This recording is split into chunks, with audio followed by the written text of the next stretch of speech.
Merci. Vous allez bêler au Bozolanda émission Nabissou Mozindo après un long moment d'absence pour des raisons de santé. Topesinzambe merci. Oyo Asali était tous là. Et puis Tokutana Nabino pour ce premier numéro après 5 à 6 mois d'absence. Et merci d'avoir surtout accompagné Kibiso spirituellement. Zamba Pambola Bino. Tokutana Mukona Lelo, l'après-midi à Lelo, une émission spéciale par rapport à situation zoleka na milieu na biso église boyebi ete na équilibre 2023 ya pasteur Marcelo Jérémy Tonasi makambo ebimaki na mateya na ye eningisi mokili bato ebele bazali koloba moto na moto azopesa makanisi na ye sotana ba réseaux sociaux lelo actualité ezali se moko. Yango tolengaki lokola bana nzambe une émission à lelo, une émission spéciale. Tomeka elongo na basai na nzambe ko manyola lisusu maloba wana. L'objectif moko ezali koluka kimia de part et d'autre. Na boye na baina loboko na nga mobali tozo ndiko Skito, il est l'artiste musicien, on l'appelle Skito Love, il est l'artiste musicien, il fait l'autre musique et bazali pays ba jeune no bazo mata.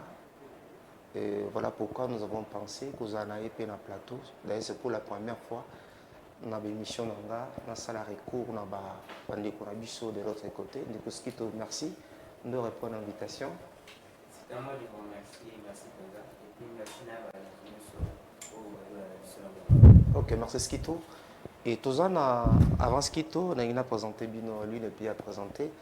Tous apôtre, je suis Mbele. Il y a Nzamba Saleh Ngolo, dans l'Italie, résolution des conflits.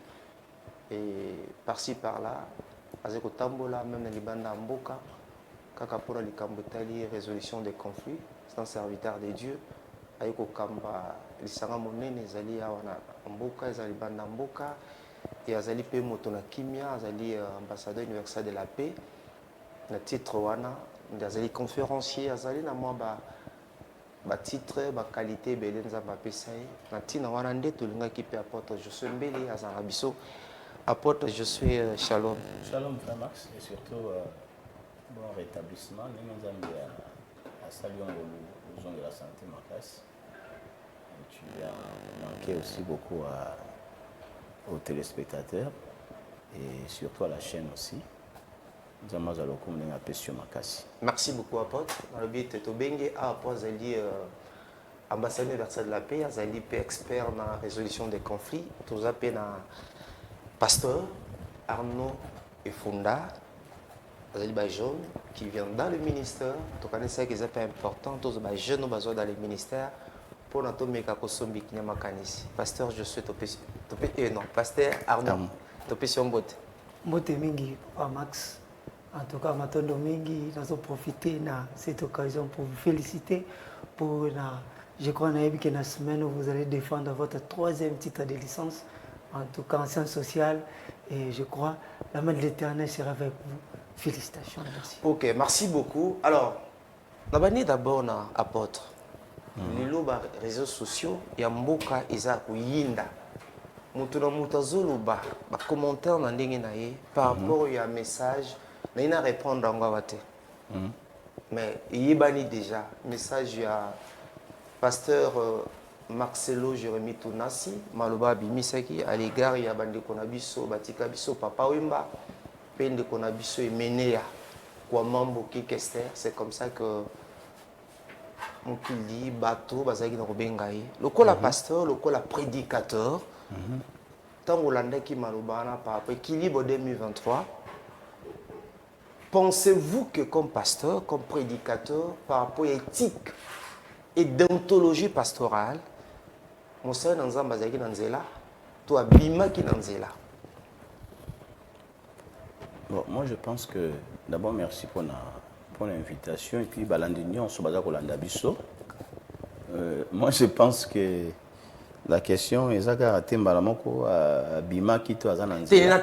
Déjà ngai na kota bongo pamba te eza lelo soko tali na ba so tali lelo na ba chaîne na télévision nyonso lelo dimanche avant que je vienne ici na zupe temps retala so yuki makambo ezo bima yo sala passe na motema. Et je me suis dit non ezali important biso lokola ba na nzambe to organiser mission le lenge boye pour na koluka kimia. La finalité c'est quoi? To luka kimia. Alors il y a tout une question lokola prédicateur évangile. Tant on a qui malouba ndeko na pasteur Marcelo Jérémy Tounansi nzinga à l'égard ya ba ndeko na biso papa Wemba ezala ndeko kinkester Minéa o batika biso. Pensez-vous que par rapport à éthique et odontologie ezali malamu? Oui ou non?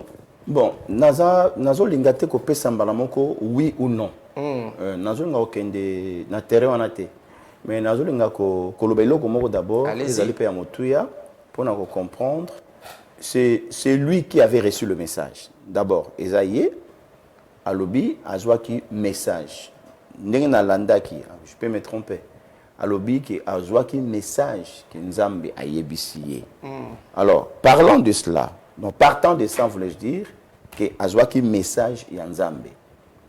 Est-ce que faut qu'on condamne le message au Nzambe pesaki ou bien il faut que la personne peut-être a mal interprété le message même qu'il a reçu de la part de sa dire.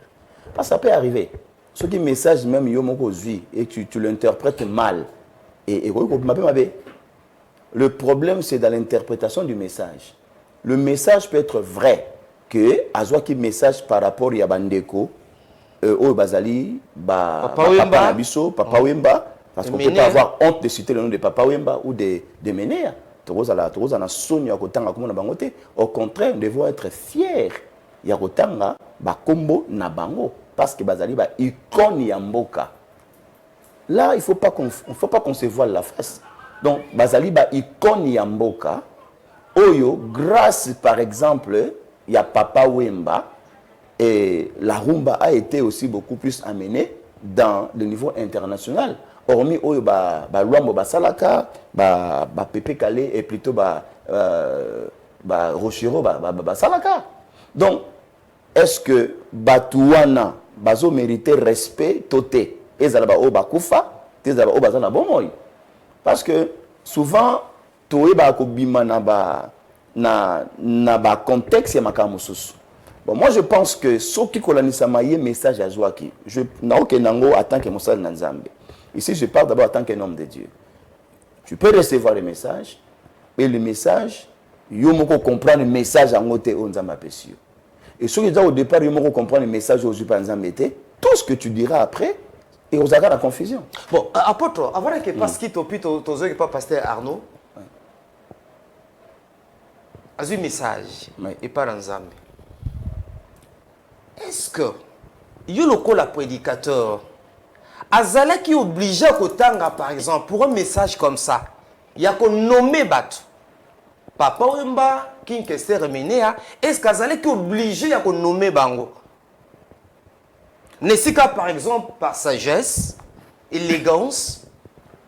Au lobby par exemple, il y a des artistes qui étaient avec nous, mais qui ne sont plus là, mais pendant qu'ils étaient vivants, tala boye. Est-ce que Nembote Yakawana, vous êtes obligé à par exemple de Max Mbengo Zolandangai, par exemple John Famba Kachak? Bon, na côté wana, y a un manque de sagesse. Là, on doit le dire. Hein? Vous allez à te pour verser. Non, ça la analyse puisque ce n'est plus un secret. Pardon, apôtre, excusez-moi. Ce n'est plus un secret. Makambo c'est bimi. Alors, comme des enfants de Dieu, autre émission tout ça, les épaules en ateyama. Ndekozolanda teyama XY teyama. Peut-être là, par exemple, comment balassi matin mususu likambo songolo paka le salama qui mema qui boy ngala sala boy boy. Donc pour moi c'était une émission d'enseignement. On n'est pas là pour c'est pas une émission tournée axée sur autour d'un individu, mais nous voudrions par cette émission te ba ko tirer ba leçon na oyo ko yiwe. Osant la parole. Non ba que d'ailleurs bon sang quand c'était maman ba liboso. Bande ko ba que toza été makambo sur sopani, c'est pion secret tout ça. C'est pas ce que je voulais dire. Voilà. Bon là on a relobaka que non. Il y a un manque de sagesse. Alors, Rose a un message. D'abord, il faut d'abord qu'au tala environnement, au tali d'abord, comment est-ce que je peux véhiculer le message là, d'une manière sage, comme on dit. Il y a mon Bible, dans 1 Corinthiens 6, tout m'est permis, mais tout n'est pas utile. Donc, l'homme sous et permettre dans yo loba, mais au tali utilité, au tali qu'est-ce que cela peut amener na mboka, na environnement, tout ce qu'on sort. Tu pèses d'abord le pour et le contre. Alors, parce que, parlant de l'individu, parlant de l'esprit, parce que j'ai dû comprendre qu'il parlait de l'esprit qui anime. L'esprit où on est animé, la personne de Papa Wemba. Alors, partant de cela, de l'esprit, moi je pense que s'il faut tokende ko lobela, na sens oyo, il y a lobela qui que la personne de Papa Wemba fit un problème pour le pays, là, je ne peux pas partager cet avis-là. Que Papa Wemba a un problème pour Namboka. Non. Là, ni Papa Wemba, ni Kester Menea, je ne peux jamais encourager que Baton Wemba a un problème pour Namboka. Parce que même, parlant de Papa Wemba, comme je dis, c'est Azali icône Yamboka. C'est Azali légende pour Namboka. Donc, aux à la pasteur, tous à la pasteurté, donc, au lieu que non, au yebi papa ou yembate, au yebi questeur est mené à té. Parce que de leur vivant, ils ont dû apporter quelque chose, au lelo, que mboka, et qu'on retenir, na obatona ba memaki, na kat na mboka. Tout comme y est pasteur Marcelo, Azali Moussal Nanzambe, Azali na o y apporté pe, o ko apporter na kat na mboka, o batako ko ignorer en côté. Malgré, il peut y avoir une erreur. Malgré, Moutouarose à la paix, parce que nul n'est parfait. Moutouarose à la mbeba moko asali, par rapport à langage, par rapport à la façon à kolobela, par rapport à ndenge comme vous présenter, mais, tu ko bo sanate, comme on a kama be moko ou peut-être Marcelo à lobby, sans pour autant qu'on la paix côté positif na ye. Là, de un.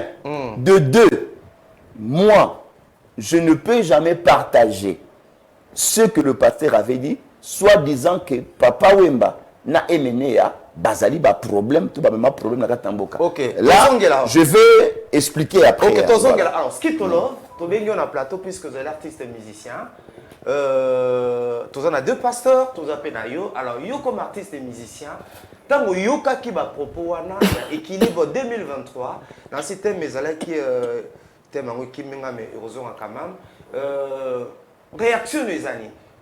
Omiyoka kindengini na baninga ba musicien omiyoka kindengini est-ce que vous partagez point de vue voilà liboso mpona balobakino mwana mayele alokotaka kaka esika bato mayele bazali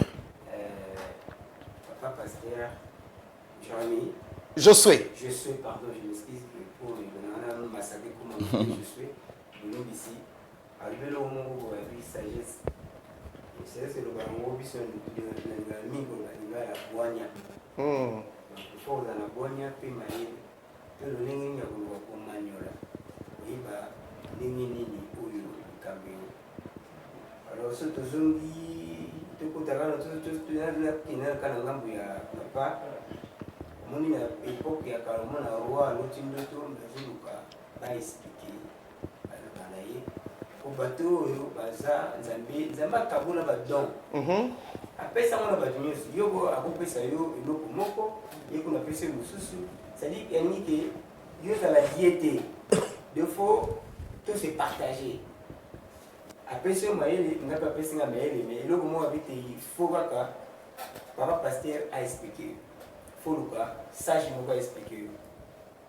Par là, ndeko Azangaki, que c'est l'équipe, Azangaki Boania, comprendre. ya komaniola eloko message soki mpe ezalaki message oyo ezalaki message te po lelo tokoma kosala eloko moko peut-être mpo amuser galerie bien peut-être mpona koluka kosepelisa bato oui mais faut kotala le respect ya bawei omoni moto moko te oyo tofana boye akufi opiso témoignage na ye na kati ya basale tofandaka mpona bibembe oloba te azalaka ndoki azalaka po azalaka po tolobela kaka bolamu ya bato bakei le respect même le président de la République notre président Félix soki amoni corps yokolo akolinga telema mpoka salue yango et alors mpona koluka ndenge nini ya korespecte bawei fo koyeba ndenge nini akokei nango biso na kati ya monde musical ka ngai c'est partout dans le monde moto nyonso na oyo eloko kester alobaka nganje c'est-à-dire méchant de méchant ndenge papa pasteur alobi les icônes bahistorie bato basala omoni soki okesu na bible na o approfondir omona balobi nyonso koleka musique ekotikala est-ce que nyonso la musique otikala omoni bachérubin na baséraphin bango apesaka message pene ya yawe bayimba yango ya koyemba donc naki eza débat te nalobi kaka nalobi yango na langage oyo elobamaka c'est-à-dire que la musique ezali force moko boye ngai ngito kene mbala moko skito tika littérature biso sikoyo yo lokola artiste voilà tango olandaki message wana réaction na bino ezali nini réaction na biso na yanga moko ezalaki ndeko na biso notre frère a tapé à côté pourquoi cher ezali mpona koluka te pour rendre compte cher ezali tempelo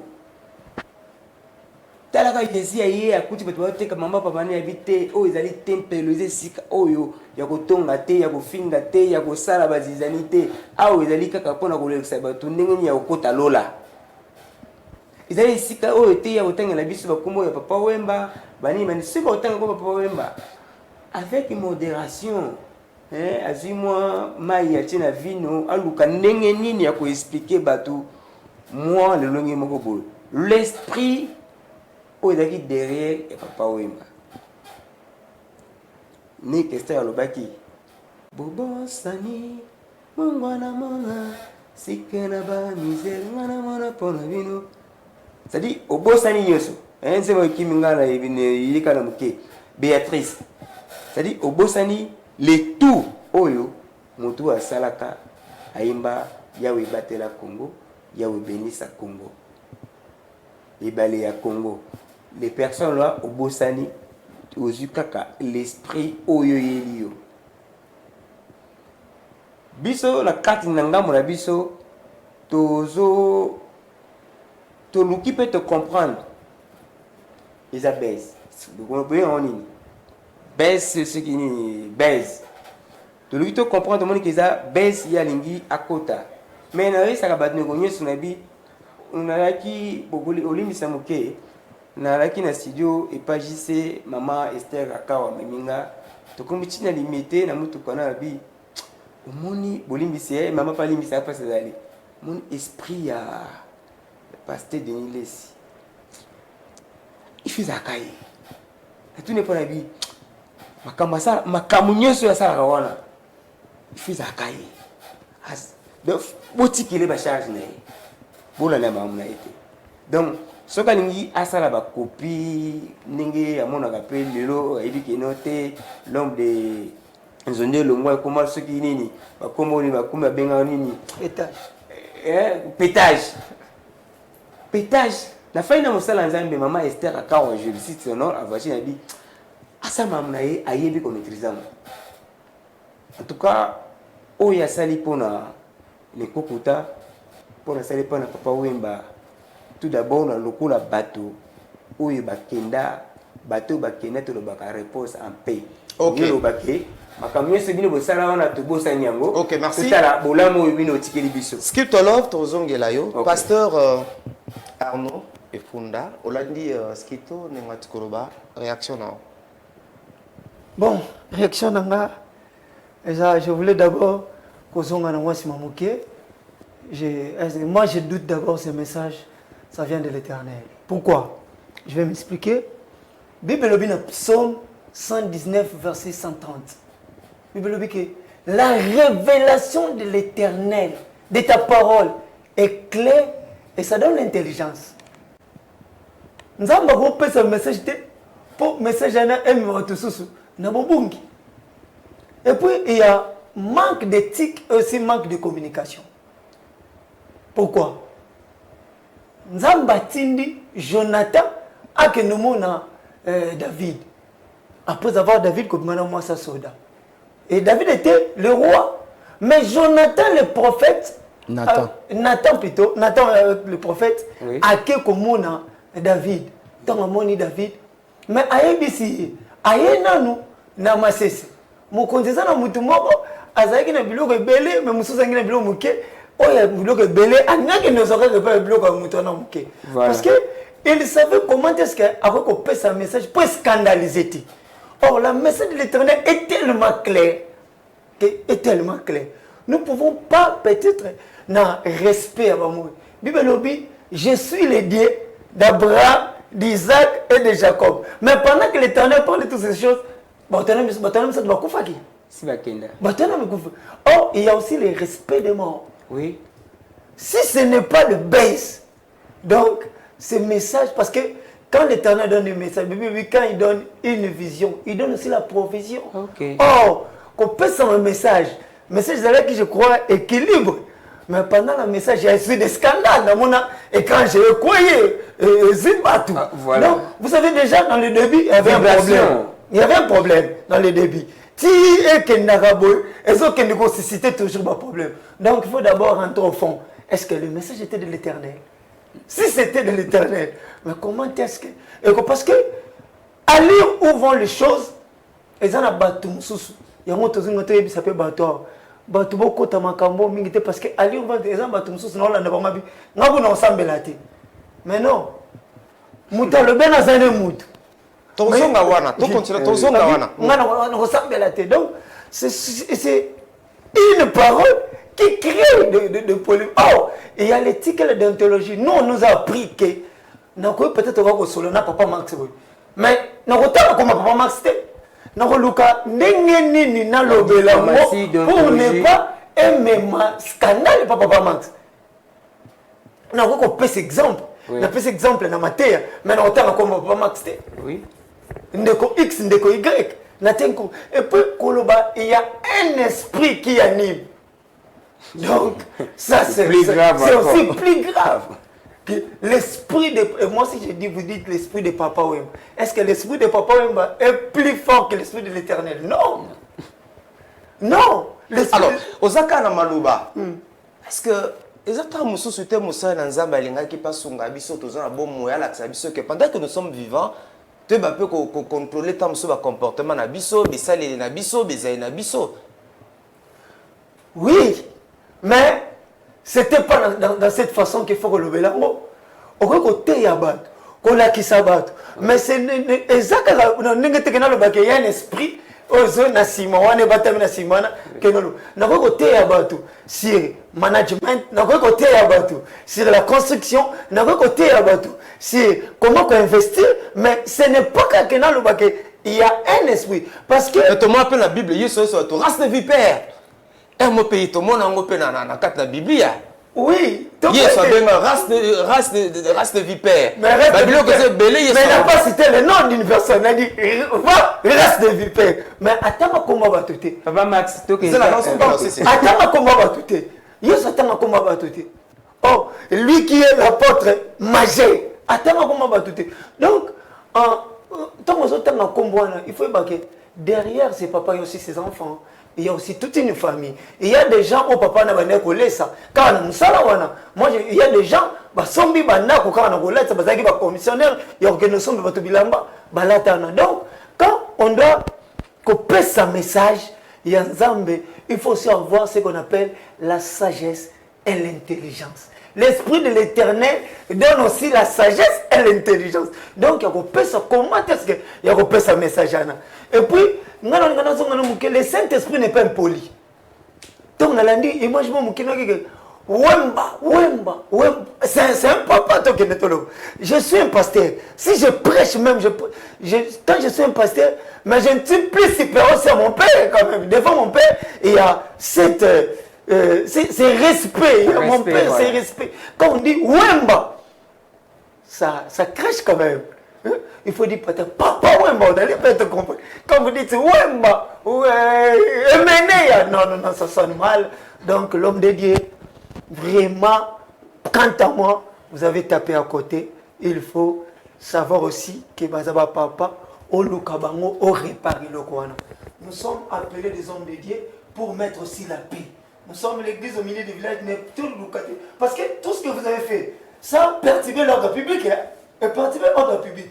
Parce qu'il y a des gens qui annoncent des messages, il y a des incites par-ci par-là. Oui. Mais quant à moi, nous sommes des hommes de paix, il faut chercher la paix. Ok, merci, chercher la paix. Attention, pas l'apôtre. Mais pour le pasteur Marcelo, ils appellent les sauter. L'église catholique est une salle d'attente pour l'enfer. L'église catholique, on a l'habité, mais l'église catholique est une salle d'attente pour l'enfer. De ça, on va aller sauter. Alors, et ça, Nini, recherche à buzz, se faire important. On a connu aussi des grands prédicateurs dans beaucoup de Bankumu, Bankumu, Jacques-André Vernon. Bazali, doyen Dieu donner si tu as le Bazali, Bazabateyo, le Nambo, Koto, Sarabangote, Bazali, belé, papa, le col, Baïsaïen, Sembe, Bazali, beaucoup la Kebeli, Toyebi, Bazana Mokoyo. Mais les capés, il y a la télévision, mais les lots, papa, wana, mais tout ce que Yuka Makambabo était l'église catholique, est une salle d'attente pour l'enfer.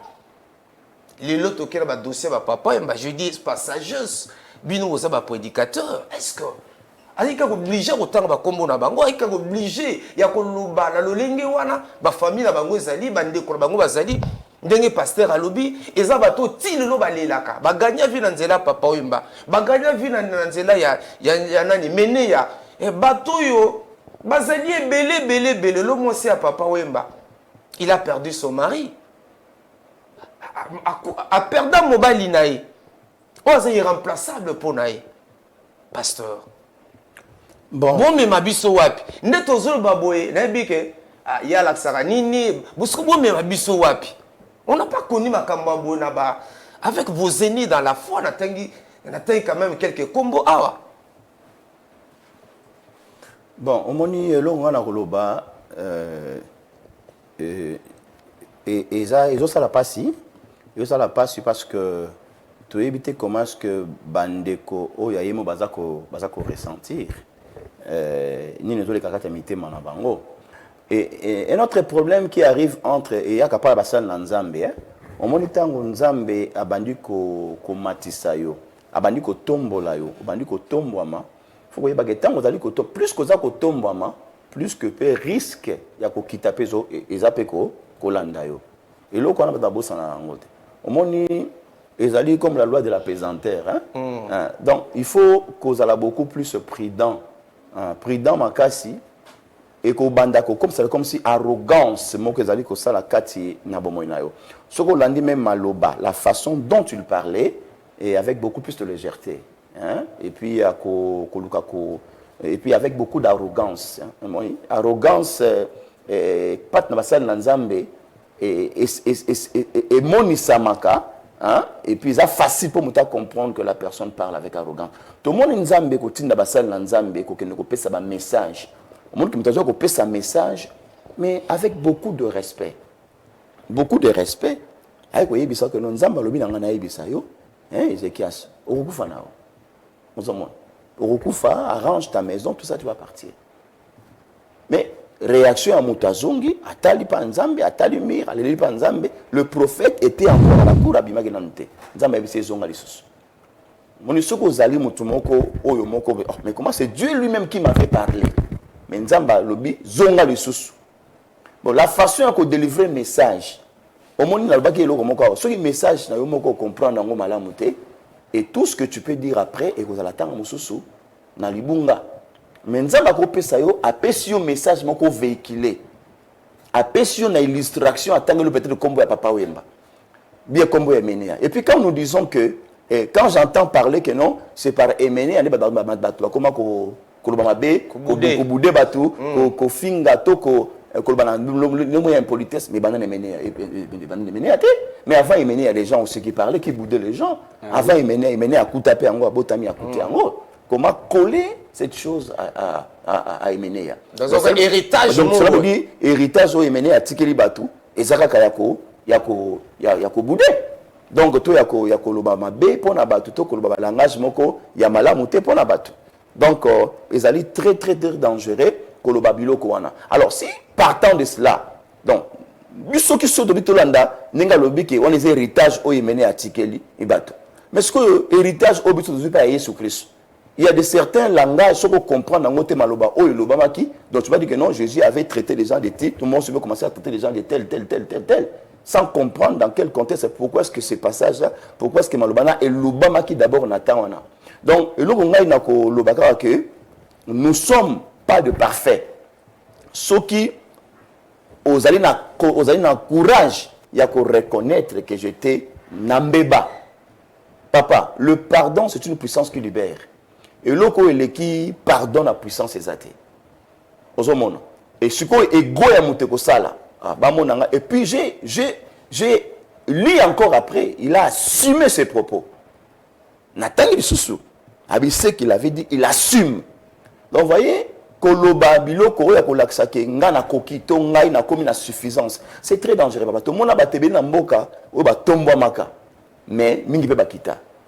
Donc eloko ezali important qu'on comprendre que tango élévation eye ba ko gérer yango. Comment on a été na komi na suffisance. C'est très dangereux. C'est alors, très dangereux. Osaka na baloba. Maintenant, on a reçu le ski, Tozali va intervenir bientôt. Tout le monde, ndenge mukile zali, ndenge mukile ningani. Est-ce que pour le pasteur Marx, c'est trop bien en persécution? Non. Ndenge zo barabo. Non. La persécution, c'est une situation voulue. Non. Rien à voir avec. Il y a des choses, tu as en persécution, persécution, il y a évangile. Parce que peut-être mais non, ça n'a rien à voir. Mais yo moko soki au créer au fungoli brèche moko tous ces consorts. Hein? Yo moko au créer au lobby eloko moko obi que non eloko nazo loba, ça peut susciter des réactions. Mais comme tu assumes tes propos, tu dois aussi assumer les retours. OK, tozongela. Alors skito, yo vous êtes artiste musicien. Oui. Mais pourquoi vous commuez na niveau ya mafinga?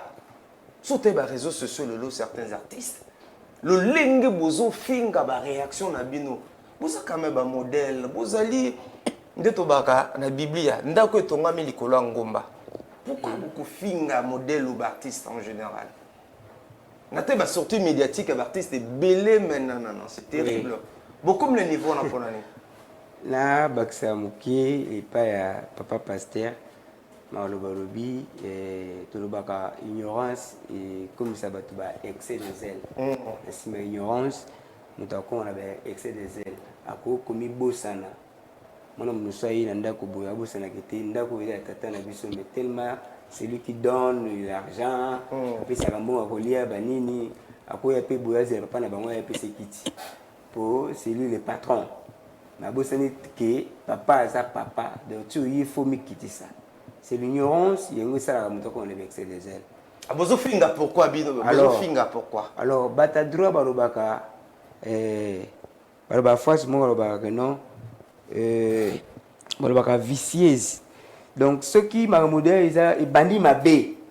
Hein qui minga bata droit ils ont balobaka ça dit oh ils a déjà ma b la débit.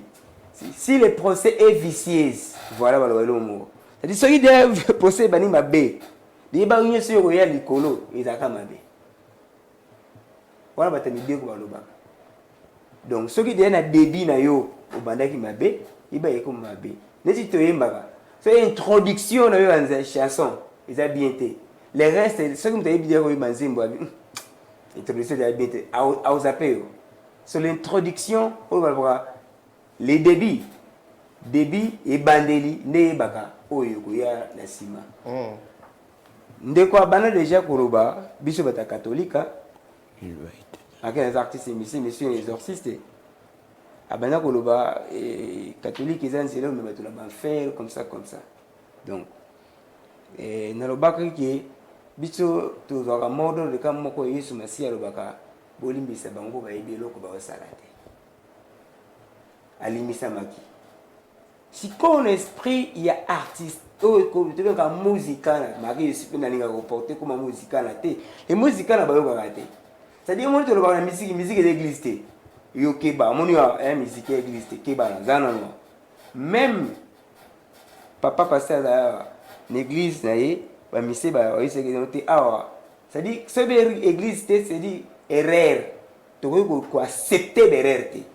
c'est ça la musique eza symétrie garder la symétrie na la bande na yo awa suka kana koyo wana alors le ko taper un icône comme papa Wemba shungu yango bozofinga shungu Wemba yango bino pe bokomi kofinga to finga te to rappeler to et premier nani ko yebise ke azan éthique professionnalité autoroba c'est-à-dire mutazangi boania pour bonia na mayele les différents lobaka la sagesse et l'intelligence ya wana n'est-ce pas bino de français c'est-à-dire ça mutazangi boania azan muto commettre des erreurs à tout moment azangi boania faut y bagner ko manyola le papa Wemba aza mutoyo tout le monde la Congo mais bakenda ba respecter Wemba même musique na biso tina ba Japon o idaki lokola ba yoka te mais tu bobina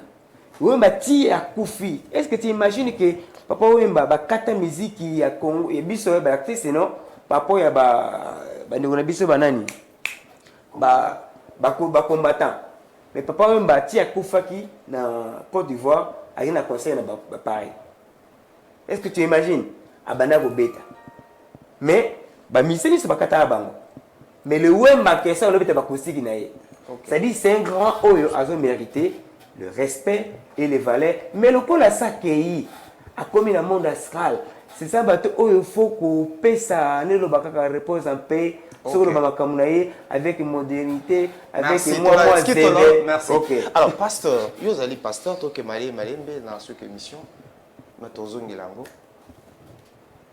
tant tozolanda lelo ba réseaux sociaux ma finga ezobima ezosala pasta motema ma finga lelo okanisi ete ezali malamu ini tosengi kosala na ngunga oyo mpona kobima na mafinga wana ni tosengi kosala mpona koluka kimia na likambo oyo esalemi ni pasteur Marcelo yo mokoki kosala mpona komema kimia nini biso toyei kosala mpona komema kimia nini baartiste musicien bafan ya ngambu na ngambu yemine ya papa Wemba ni basengeli kosala mpona koluka kimia Satan a profité te moto epela lisusu na mboka te bon à part le bac à moi le pardon c'est une puissance qui libère donc c'est la mille chemins de comme ça soit qu'on réparer à l'amiable de la famille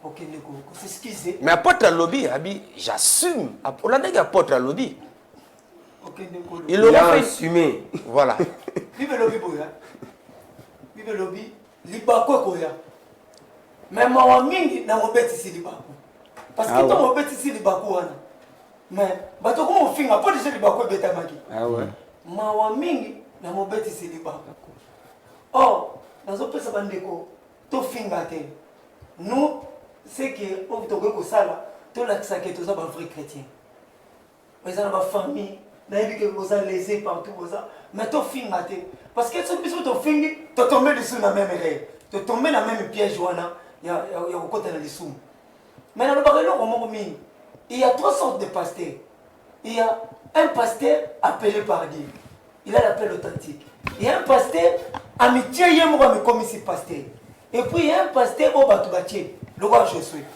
batubatier ba comme ici pasteur bible lobi soki nzamba bengio abongisaka akokisaka posa lele atindi Or ça, ce sont des personnes où on a bengi, bazalaka, fruit de l'esprit, la tempérance, la douceur. Si vraiment le pasteur il est l'homme de Dieu, oh Toyoka, mais il a la douceur, la tempérance, à quoi qu'on kende, ce sont des choses auxquelles, pendant un moment où on a un véritable homme de Dieu et appelé par Dieu, l'orgueil précède la chute. L'orgueil précède la chute. Car avant que le pasteur mentionne Zalana, il y avait des grands noms Oyo et Zalaka, mais Tala va pas pour nous souka. Donc, l'homme de Dieu doit kozonga, okenekosenga bolimbis. Parce que scandale est le dans l'église. Il y a d'autres personnes qui te ressemblent la tête. Mais qui est l'agent causal? Vous allez pasteur. Et puis les bossons ensemble. Et vous avez un problème. Or, Bible dans Jérémie 14, 11. Bible lobby. Soki. Kako mitomboli. Ozino gloire nanza. Aucun mitomboli. Soko mitomboli. Comme si n'est pas pasteur. Ozino gloire nanza. N'a pas tout bazar l'église. N'intercédez pas pour son peuple. C'est-à-dire que tu vas prendre la soupe pour la binote. Pourquoi vous avez pierre de choquement pour toute une nation? Mais Mbanoni les a Ni no koloba pona maman na biso Amazon oazolela na landi na vidéo na ndeko na biso na CG à IDPS Augustin Kabouya je crois. Dans l'année, lobby personnel qui paye prophète Israël Dodo Kamba, oazeli ko kamba église à réveil. Ni no websa na mama wana, ni websa na bana papa wemba na mwasi menea na bana na ye libota. Ni no message no pesa ba ya kimia. En tout cas, maman na biso Amazon. Maman menea na yebi maman Amazon. Je na mona ba image, na zo mona ba image pene ba ndeko ke l'église na papa et j'ai même appris que papa zaki na ba pasteur ba baneko ko bonne na pemene o ba ezola que oyebi nzambe oza maman chrétienne. Donc Bible lobby le pardon c'est une puissance qui libère. Donc maman ce qui peut-être papa pasteur okoyate ko senga bolimbisi maman bino bolimbisi. Or ce qui bino bolimbisi ezalo ko bozoza makala moto bozocha mudu likola moto wana maman justice en malamu. Et ça, on est dans l'eau. Tout ce que justice en moki. Tu peux sa place dans mon goût, tu peux sa place dans le diable. Et ça, là, que bafunding. Na comment on va tout ça parce que avant ça, peut-être Étienne, babomi non maman. Tout comme à niveau on a été. Vraiment, la vie que vous ça la passe parce qu'il va toucher papa, va toucher pota, pota va ne pas vraiment. Maman na sengi bolimbis.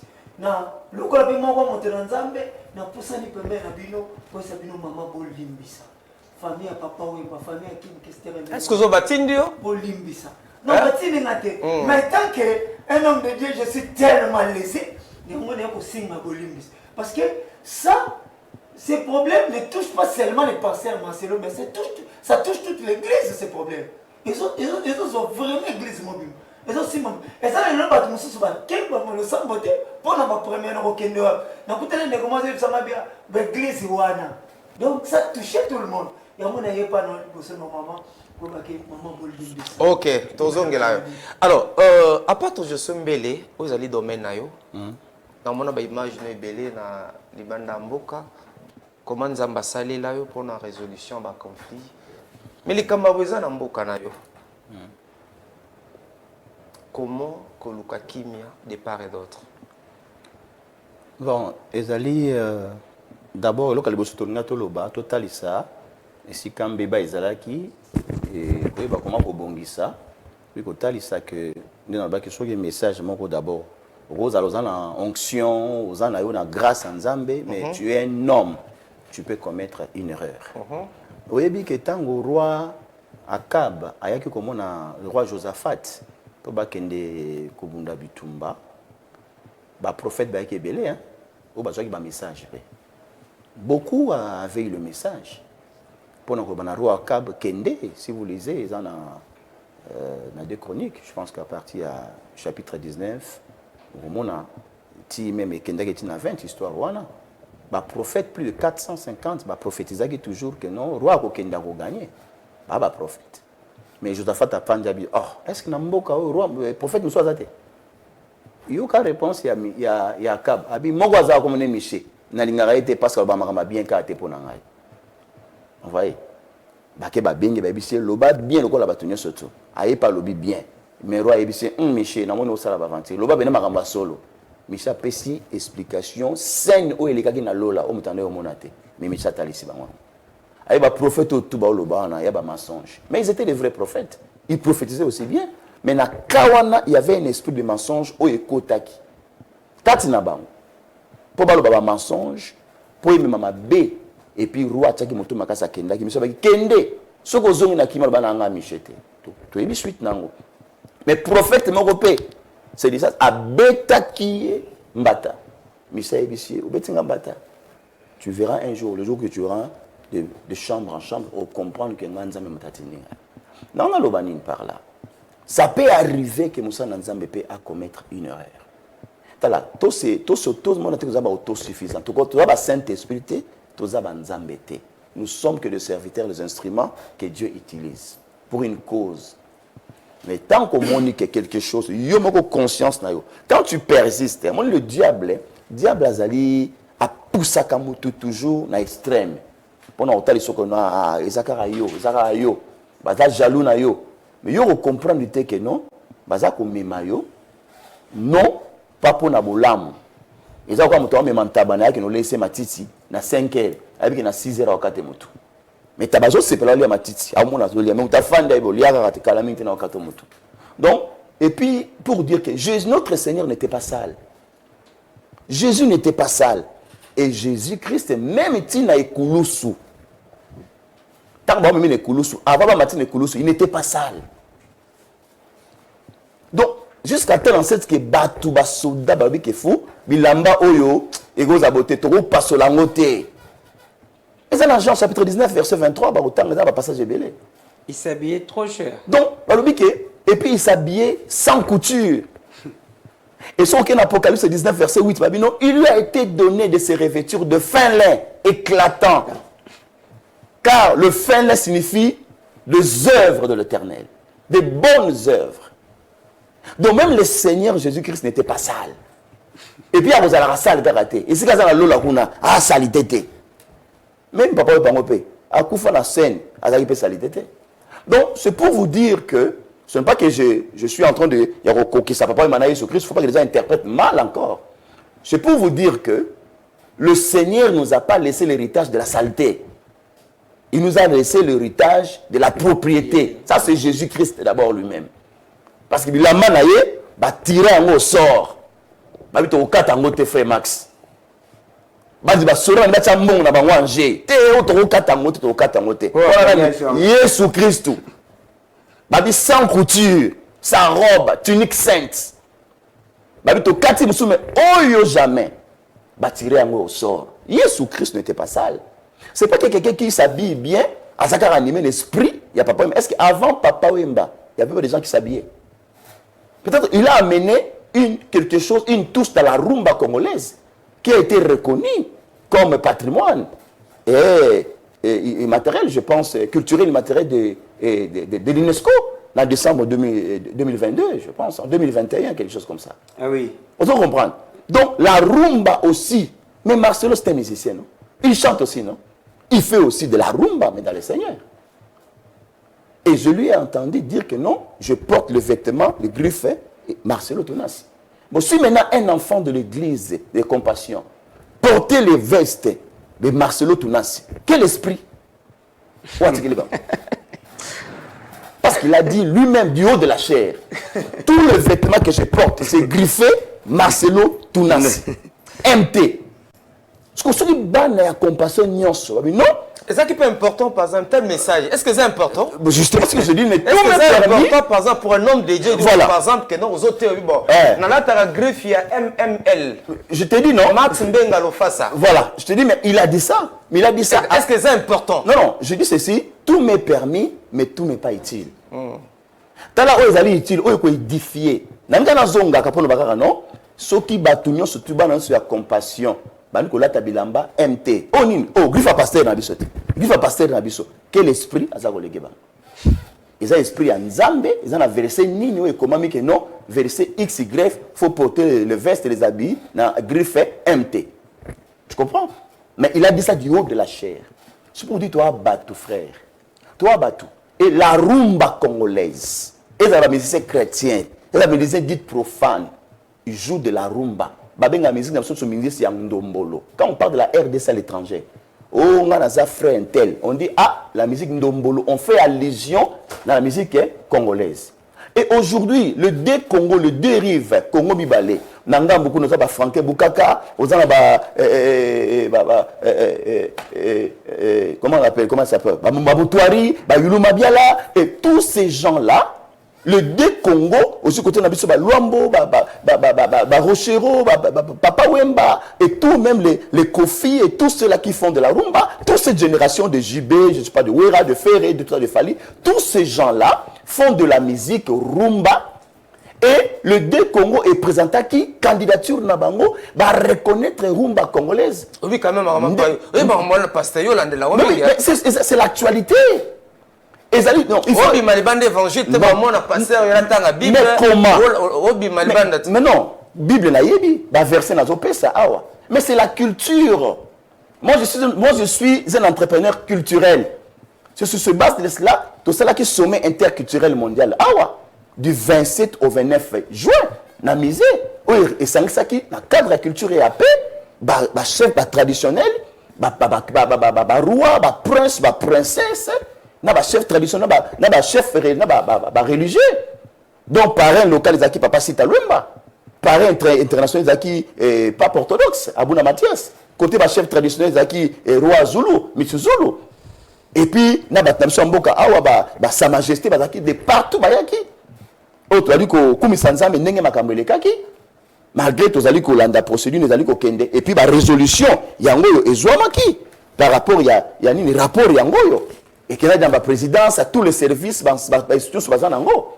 Et vous voyez bien très bien que par la grâce du Seigneur, je suis un expert en résolution des conflits. Mais si on a ni Seigneur pasteur Marcelo Sala. Oh, Seigneur pasteur Marcelo Sala. Est-ce que ça c'est un pardon? Ça c'est un pardon. Oh, message au pas Nzambe. Abimi bandate. Non. Mais ce qui a abimi libanda, ce que Orolobana Ezaïdi n'a pas fait un message par héros, qu'est-ce que Okufa? Bongisa banda kunao, bongisa biloko na yo. Tu es bien go? Tu es passage on a très bien. Olobana prophète ni. Olobana prophète ni qu'il était libanda pour nous amener ça qui non que nous bana kokufa. Lui c'est Ézéchiel ça kokufa. Car les mêmes dieux là, il c'est zonga le sous bana que non na basolo 15 ans. Mais il y a une confusion. Aju courage accueilli. Ali papa, na okaki nzambe abena ngo kokufa. Mais makambo leki na sima na ta on a évité car na cour na on a bibina nte car nzambe moko na ebisinga zonga ya bose na ko ebisa okufa sute je sabi oh yo kanise vraiment que pasteur Marcelo na lobby niveau comme lelo asenga pardon likambo ya niveau wana ya ngonde mutu ezali ko zongisa musala ya nzambe ba homme de Dieu sima parce que non omitali ke ngai Marcelo na koloba te ngai entel papa Yesu Christ va beti e fimbo mu continue biso basali nyonso to batiki ye ni batikaki na ikulusu wana mais il n'a pas hésité de dire père pardon leur car ils ne savent pas ce qu'ils font obi pasi o maman Yesu amonaki maman o abota Yesu dans la chair Marie amona mwana o ya porta nde bazako sala nde bazako nyokola bazali ko neutraliser bazali ko beta ye ko chai tout ça obi pasi o ya motema wana. Mais quand son fils disait que père pardonne l'air, il ne sait pas ce qu'ils font. Mais Marie, qu'est-ce qu'il devait faire? Il devait faire pardonner. La question, Moko, Binouza, il y a un rapport dans le temps et là, on a un souci, on a que dans le domaine, il y a pardon, il faut au longola ton ego. Parce que même les musiciens, à côté de bango, na kosenga bandeko na biso ba musicien. Et là, on a kosenga bango. Nul n'est parfait aussi na côté na bango. Ba profiter na likambo oyote pour ba kolukape ko humilier mosala na nzambe na ne bazo kenango. Parce que entre bango na bango ba musicien, ba yebi comment est-ce que ba se tiranaka. Ba yebi comment est-ce que ba betanaka. Ba yebi comment est-ce que ba finganaka. Comment est-ce qu'ils envoient même leur porte-parole pour dire de n'importe quoi à l'égard yaba bandeko na bango mususu. Mais tout le monde ba musicien mususu. Ba ba ko sola raté ba ko yokanaka te. Et là, je félicite le sens élevé de Félix Oazé, quoi. Et Kofi Olomide. Oazé avait dit que Mokolo Roswana Kofi, va quoi, Satan Nzambe Bayokani. Mais il a expliqué quoi, Bezakara Moutou Oyo, seulement un embassy qui ne change pas. Mais ce que Makambo Lobaka, Oazé quoi, Lobaka Mokoloana, ils ont exprimé. Ce que l'homme a changé à comprendre que non, non, on peut enterrer l'âge de guerre. Parce que ce sont des talents au Tchad du Bosso. À l'écart de la TV, j'ai loué le courage de cet homme-là. Bah poser une question, bah oui, dans le lobby. Mais les lois, ils ont sonné et bah solo, bah ensemble, ils avancent, bah ça libère bah blog, on a monsieur assez ensemble. On a vu les musiciens chrétiens ici côté Nabiso, bah on a fini à la rater. On a vu les mitaka, les musiciens chrétiens, il y a des pasteurs à la télévision. Monsieur, bah c'est un peu pardonné. Pour la banque que non, ils ont le couta. Pour la banque qu'ils ont soloté. Mais ça a scandalisé combien de gens? Si vous Marcelo, l'on a sali, on a sali que, et que vous avez alloba que non, voilà, peuple de Dieu, mais dans Nzambe, Nazali Moutou. Moi, je sais que j'avais écouté Dieu. Mais comme le message a été mal interprété, au nom de l'Église, parce que le corps de Christ les a touché. Ils ont compassion quand ils ont touché, mais c'est le corps de Christ. Oh, la Bible dit, ceux qui membres de corps les a touchés, c'est tous les corps entiers. Limbisanga, responsabilité à Batata Nyosoto Yamboko par rapport à l'Ikambaboy. Non, non, Kotiakara Batatate. Non, non, il ne faut pas qu'il y ait de faux fouillants. Bolingina, ce que Batata Lobani. Batata Lobani, Batata Soba Lobby, ça fait quoi? Et vous ne savez pas qu'il y a des pasteurs qui manquent même du respect à ce père-là? Il y a des pasteurs qui manquent de respect à ce père de l'évangile, bah père va souffrir pour l'évangile, bah on va battre à bangote, bah zaki na batu bazaki bazaki ba ko former bangote, bah zu appel bah longo na ba église catholique na ba renouveau charismatique, est-ce que celui sur tobimaka, mais ils ont pris la responsabilité de comme église de réveil oyo, bah sali ba sali. Il faut avoir du respect envers ma père Rwanda. Ba Coutinho, ba Kakienza, et ba Mutombo Kalombo, ba Sony Kafuta, tout cela, Jean Bosco, malgré tout ce qui peut y avoir comme des erreurs, des dérapages à Maloba, Yaminoko Nabango, tout ce qu'on sort. Bazali Ebele, Jibeman Pia, Bazali Ebele, Papa Mbi, Koufa, Papa Kelan est encore vivant. Combien de personnes ont véhiculé le message que Papa Kelan a Koufi? Bon, papa Kelan le bien non, il est vivant à Koufité. Il y a des choses, on peut aussi s'en passer. Frère Max, vous êtes un évangéliste que je respecte. Vous êtes un homme de Dieu. Et le que vous avez biso, papa Lobani. Combien de gens ont vilipendé papa? Moi, je vois comment est-ce que les hommes de Dieu, même dans certaines réunions, comment est-ce qu'ils traitent ces papas-là. Moi, je dis, si vous le faites comme ça, vos enfants aussi vous le traiteront pareil. Vous m'écoutez, et c'est Dieu qui va juger. Beaucoup seront surpris. Beaucoup que nous traitons des païens là. Jésus a dit quoi? Beaucoup, je leur dirais que je ne vous ai jamais connus. Et les gens seront surpris. Alors, nous sommes déjà à la fin de l'émission. Par rapport à votre éthique et odontologie, est-ce que ça vous permet quand même au nom Marabato? Non, non, dans le but, dans ce côté-là, on ne peut pas avoir. Au moins, les bâtiments soient comme ça, Marcelo. C'est la pardonné et aux en a raison. Balingi était. Tous ces pasteurs, je le dis devant la caméra, tous les hommes de Dieu, servants ou serviteurs, qui poussent Marcelo Balingi était. Fandara Bongo, on sait ma pardon à Nini. Ils confondent des choses. Ils confondent des choses. La pêche exemple, il y a Ézéchias, il y a un message, il y a un prophète Isaïe.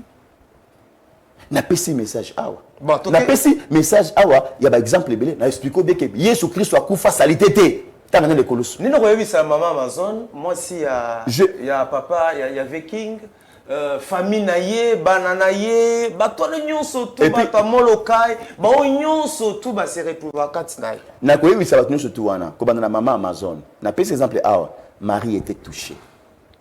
Amonde ba tia mwana o abota, azwaka message que abota mobikisi. Mobikisi nga osuka nde boy, na humiliation boy. Balongoli bilamba, batiki bulumbu comme ça.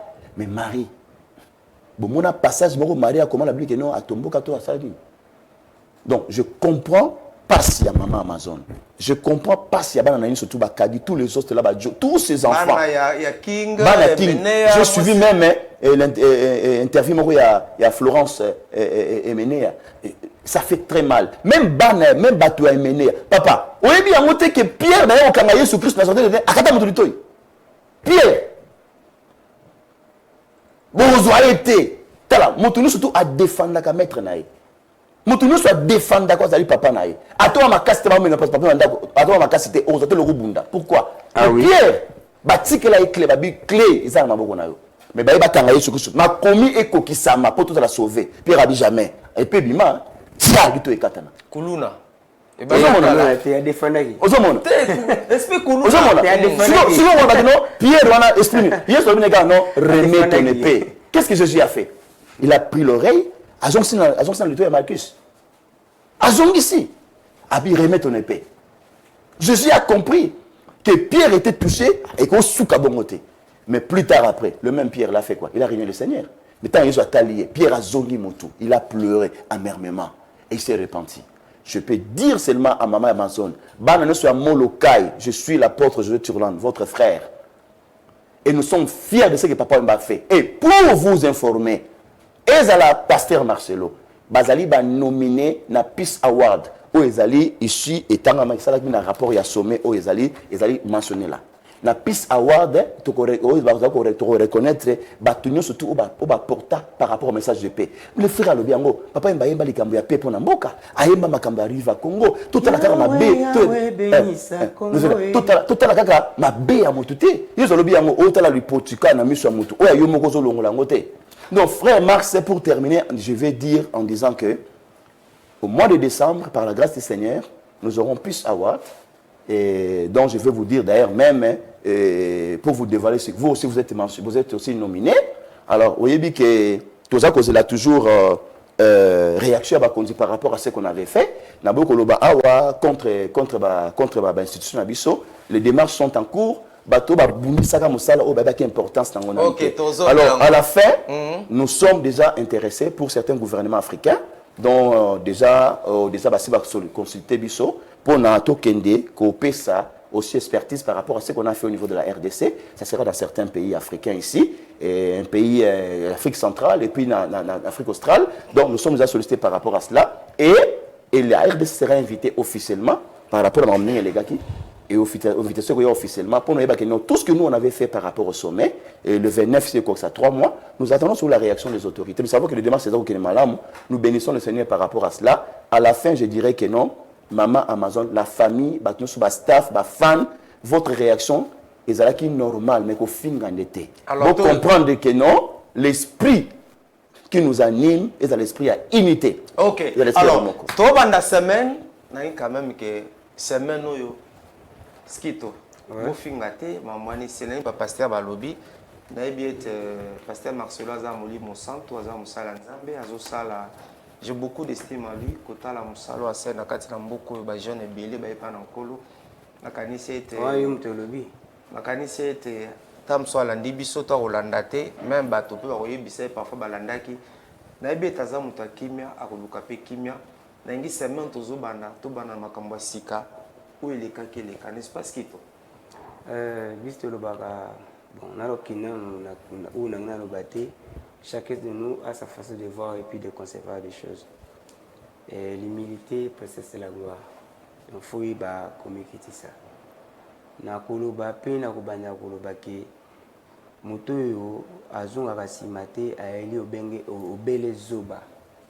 Moto mayele aza moto soka lo akei ya mona beti libako abetisi bato libako akoyeba kozonga sima. Na ko bandela kaka koloba eloko ti mukolo oyo soki ndeko na biso le frère Marcelo a retiré ba parole na été ayebi ko senga ko loba merci te et puis ya ko se repentir pour aza modèle faut le kaskoyo biso ba homme public de télé maral biso ba tout ça ba modèle alors faut yeba ni yolo bimisa a créé ba kuluna lobité. Après, tu vois que fingeli biso kondo wendo kolosoi. Après, tu vois que lutumba simaro. Après, tu vois que tu sais biso lomo makiadi. après il bawera to ebitenga mais sinon aucun bawera voilà donc comme la sous-émission merci donc message de l'équipe mais na début que semaine to banda oyo na si pasteur semaine to banda oyo to banda na esprit ni oui to banda on esprit malade mais je voulais plus particulièrement comme ça pasteur Marcelo vous êtes un leader et vous êtes un modèle pour la jeunesse qui nous au biso to na simanabino et qu'est-ce que vous allez nous léguer des hommes oyo soki bino bato liboso boza boye nini obino bokotikela biso donc en tant qu'un homme de Dieu il faut luka kimia et puis pour na bana soki ya nzambe to batela kimia na mboto na biso vraiment nous voulons encore que cette semaine soit bénie pour tout le monde et le boko na nzambe za likolo na biso nyonso tout et moi ezali kwa dernier message na biso apporte donc semaine à pardon tobosa na eleki na ke na cc otozo baloba oyo Moli mon centre à Songamo, comment on a ça c'est RCC? Ah ben, le message n'a pas ça en comme mes alliés rôle Nabiso, nous avons l'expérience par rapport à cela aussi l'expertise dans ça. Donc moi je vais demander c'est ma maman Amazon à famille surtout, ba na molokai, na monaki ba chantre ba lobby, j'ai suivi Ben Dawson, quelqu'un qui a aussi la connaissance de la parole. Et maintenant si la parole au ba ebiona ba Félix Oazé quoi, tout chango dans les bons sens, total là où big de lobby Nabiso. Donc le pardon, c'est une puissance qui libère. Ceux qui même l'enfant prodigue a été pardonné, je pense qu'on peut aussi pardonner. Alors, ceux qui montent tout. Même si le pasteur a mis qui c'était Limbisa. Oui, ceux qui pasteur a monné qui pona ya a pardonné. En tout cas, assumer malobanaye. De toutes les façons, écolongo la paix qui papa wemba te. Ou assez atika, ou atiki comme histoire dans le monde. Oyo bien kazaleka la mutaki pe berrer nae na papa bola ndeto ali na yo na ngai na ye mutu moko azali parfait azalité frère Max pasteur moko ta bazali parfait azalité même ba pasteur bazama ma besu ko les attend sur la musicien chrétien vous comprenez ko même ba musicien profane même ba musicien chrétien na biso awa bazama susu ma be ko même ba musicien profane. Quelle est la matière en bon, non? Même si c'est chrétien, mon gars, il y a quand même, mais c'est un bon, on a été. C'est caché, on a été. Au moins, on qui côté païen. Donc, vous comprenez? Donc, il ne faut pas que les gens voient, c'est comme si que non, Bamoussou Bazalika, sans tout, Bamoussou Bazalika, Satan. Voilà, merci. Donc, en finalité, je vais dire ceci.